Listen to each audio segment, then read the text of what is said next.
नमस्कार। भूगोल की अगली श्रृंखला में आपका स्वागत है। उत्तर का मैदानी भाग का अध्ययन कर रहे हैं।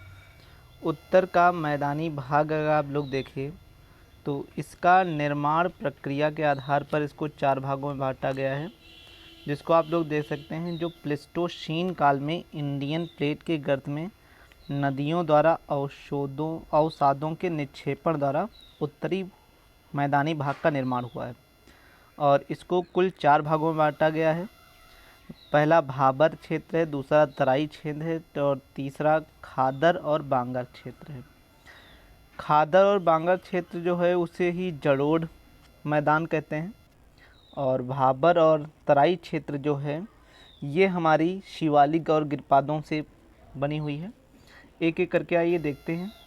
भाबर जो क्षेत्र है वो शिवालिक के गिरपादों में 8 से 10 किलोमीटर चौड़ी कंकड़ पत्थरों की एक पेटी पाई जाती है जिसे भावर कहते हैं और इस भाग में हिमालयी जो है सरिताएं जो हैं गुम्फित हो जाती हैं। तराई क्षेत्र जो है वो हिमालय से जितनी भी नदियाँ निकलती हैं और उन्हें पुनः प्रकट होकर चारों ओर फैल जाती हैं, जिससे वो जो दलदली भूमि का निर्माण होता है उससे उसका जो जितना भी क्षेत्र होता है वो सब तराई क्षेत्र होता है। और जब दलदली क्षेत्र होता है जहाँ पर जल का अधिक मात्रा होती है वो वहाँ उपजाऊ भी क्षेत्र अधिक होता है। जहाँ अधिक उपजाऊ होगा उसे ही दोआब क्षेत्र भी बोलते हैं। गंगा यमुना का दोआब क्षेत्र जो गन्ना और चावल के लिए बहुत ज़्यादा उपयुक्त है। तीसरी मिट्टी जो जलोढ़ मिट्टी है उसको नदियों द्वारा अवसादों के निक्षेपण से जलोढ़ मृदा का निर्माण होता है और 2 टाइप से होती है, खादर और बांगर। खादर जो होती है वो नवीन है और बांगर जो है वो पुरानी जलोढ़ मृदा है। खादर नवीन जलोढ़ मृदा है और बांगर पुरानी जलोढ़ मृदा है और नवीन जलोढ़ मृदा है वो अधिक उपजाऊ है और बांगर जो है कम उपजाऊ है क्योंकि वो पुरानी जलोढ़ मृदा है। उत्तर मैदानी भाग का और आगे विस्तृत करोगे तो इसका प्रादेशिक विभाजन भी 4 भागों में बांटा गया है, ये भी देखते हैं। तो एक है पंजाब का मैदान और राजस्थान का मैदान, गंगा का मैदान और असम और ब्रह्मपुत्र का मैदान। अच्छा, पंजाब जो है, पंजाब को बोला ही गया है 5 नदियों का क्षेत्र। अच्छा, दोआब क्या होता है? दोआब मतलब होता है 2 नदियों के मध्य, जैसे ये नदी एक जा गई और ये दूसरी नदी गई, तो इन नदियों के ये जो मध्य का ये जो भाग है ये हमारा सभी दोआब क्षेत्र बोला जाता है। तो इसलिए पंजाब जो है वो 5 नदियों का दोआब क्षेत्र है इसको इसीलिए 2 नदियों के मध्य मैदानी भाग है जिसका विस्तार जो है अधिकांशतः पाकिस्तान में है और भारत में कम है। इसका लगभग 70% पाकिस्तान में है और 30% लगभग भारत में है। आइए, जो दोआब क्षेत्र हैं जैसे गंगा और यमुना को गंगा यमुना दोआब बोलते हैं, इसी प्रकार से सभी नदियों के अलग अलग दोआब नाम हैं, ये भी बहुत महत्वपूर्ण है। सिंधु नदी का जो दोआब और झेलम नदी, 2 नदियों का जो दोआब है उसे सिंध सागर बोलते हैं। झेलम नदी और चेनाब नदी को चाज दोआब बोलते हैं। चिनाब नदी और रावी नदी को रचना दोआब बोलते हैं। रावी नदी और व्यास नदी को बारी दोआब बोलते हैं और व्यास और सतलुज नदी के दोआब को बिस्ट दोआब बोलते हैं। ये बहुत ज़्यादा क्वेश्चन में आता है, बिस्ट दोआब किन 2 का क्षेत्र है अगर आपसे पूछा जाए तो आप उससे तो वहाँ पर तुरंत आप बताएंगे ये हमारा उसका क्षेत्र है।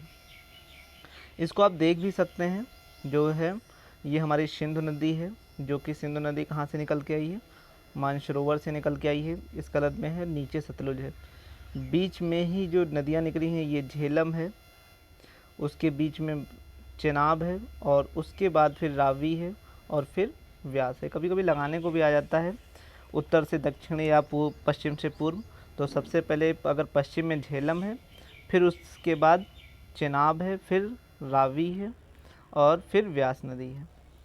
सिंध सागर दोआब है, पहला था चाज, रचना, बारी और विस्ट, ठीक है। और इसी के ही जो सतलुज नदी आती है और जहाँ पे मिलती है और सिंधु नदी मिलती है, इन दोनों के मिलने पर ही जो है उसे ही मिठान कोट बोलते हैं, जो कि अब वर्तमान में पाकिस्तान में है। आइए अब हम देखते हैं कैसे मृदा का निर्माण होता है। तो गंगा का मैदानी भाग को हम लेके चलते हैं। तो गंगा जो है नदी एक ऐसे टाइप में आती है जो अपने नीचे कंकड़ों को छोड़ती जाती है, और जब नीचे गिरती है तो यहाँ पर एकदम अवसादों को छोड़ती है, जिसे हम जलोढ़ बोलते हैं। उसके बाद फिर ऊपरी मैदान है, फिर नीचे मध्य गंगा मैदान है, फिर निम्न गंगा मैदान है।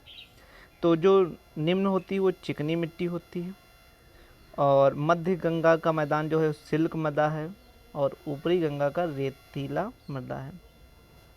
इसके बाद अगर आप देखिए तो इनके सभी को भाग में बांटा गया है कि मृदा को ऊपरी गंगा के मैदान में क्या बोला जाता है, मध्य गंगा के क्षेत्र में क्या बोला जाता है।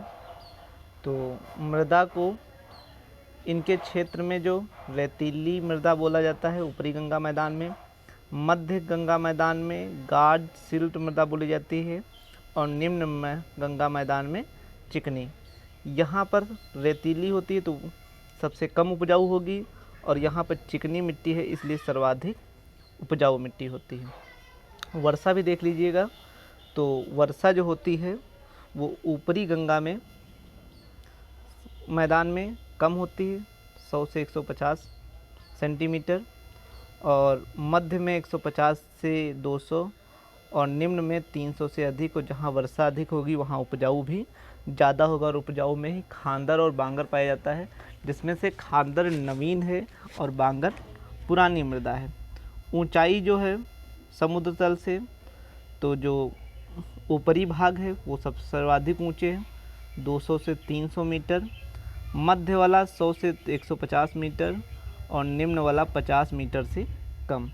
अच्छा, इनका निर्माण क्रम भी होता है। तो ये तराई क्षेत्र होता है, ये बांगर आता है, और ये खादर क्षेत्र आता है जो कि सर्वाधिक उपजाऊ है।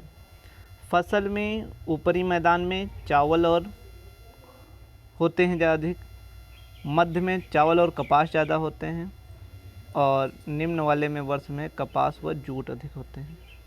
उपजाऊपन के आधार पर ऊपरी वाली सबसे कम उपजाऊ है, उससे अधिक मध्य वाली है, और सर्वाधिक उपजाऊ जो होती है वो निम्न वाली होती है। क्षेत्र भी बटा है, पश्चिमी उत्तर प्रदेश में सबसे कम उपजाऊ इसीलिए बोला जाता है, इसी में ही बुंदेलखंड क्षेत्र आता है। अवध से मगध जो है पूर्वी उत्तर प्रदेश, बिहार, सीतापुर, लखनऊ, इलाहाबाद ये सभी आते हैं अवध से मगध, जिसमें भी उससे अधिक उपजाऊ है। और पश्चिम बंगाल जैसे जो क्षेत्र हैं इनमें सर्वाधिक वर्षा होती है, और यहाँ पर सर्वाधिक उपजाऊ जूट ऊट का होता है। आइए राजस्थान का मैदान, तो इसका विस्तृत बहुत अध्ययन करना हो तो राजस्थान के भूगोल में करना पड़ेगा, पर हम थोड़ा अध्ययन करते हैं। तो 50 सेंटीमीटर से सम वर्षा वाले जो पश्चिमी मरुस्थल है वो उत्तर का जो मैदानी भाग है उससे अलग करती है, और समान वर्षा वाले स्थानों को मिलाने के लिए एक काल्पनिक रेखा भी है जिसको हम समवर्षा रेखा कहते हैं। इसमें खारे पानी की झीलें सर्वाधिक पाई जाती हैं, और यहाँ पर ही जिन्हें हम प्लाया झीलें कहते हैं अगर आपसे पूछा जाए। तीसरा असम और ब्रह्मपुत्र बांटा गया है, और तीसरा इसमें हमें लग रहा है कट गया है, गंगा का दोआब है, इसका हम आगे अध्ययन करेंगे।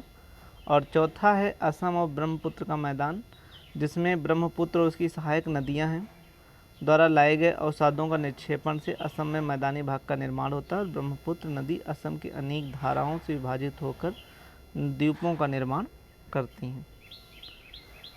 इसी पर ही असम में ही माजुली द्वीप है जो कि ब्रह्मपुत्र नदी पर है, विश्व का सबसे बड़ा द्वीप है, जो इस समय का वर्तमान का बहुत बड़ा संकटीय क्षेत्र आ गया है माजुली द्वीप। माजुली द्वीप पर सोनवाल जात निवास करती है, इसलिए यहाँ के मुख्यमंत्री सर्बानंद सोनवाल हैं, जो कि वर्तमान में असम के मुख्यमंत्री भी हैं। असम के जितने भी पूर्वोत्तर राज्य हैं अधिकांशतः जो हैं वो जनजातियों के नाम से ही, वहाँ पर पहाड़ियों के नाम हैं या वहाँ पर अन्य जो नाम अधिकतर होते हैं जनजातियों के नाम पर। ब्रह्मपुत्र नदी असम में रैंप घाटी का से होकर बहती है, और रैंप घाटी इस टाइप से बहती है, ठीक है, इसलिए वहाँ पर उसका कटाव ज़्यादा हो रहा है। मानस और काजीरंगा नेशनल पार्क भी असम में स्थित है, और मानस हाथी के लिए फेमस है, और काजीरंगा जो है एक सींग वाले गैंडे के लिए फेमस है। राजस्थान का क्षेत्र अगर वाष्पीकरण की दर से अगर आप देखिए तो वाष्पीकरण में सांभर, डिंडवाला, कुचायन, तालछर, फलौदी, लड़कन, डेगाना आदि क्षेत्र आते हैं, रेवाड़ा। इसके बाद प्रायद्वीपीय पठार है। इसका अध्ययन हम अगली कड़ी में करेंगे। धन्यवाद। आप सभी का दिन शुभ हो। अगली श्रृंखला इसी प्रकार से भूगोल की आपके समक्ष आती रहेगी।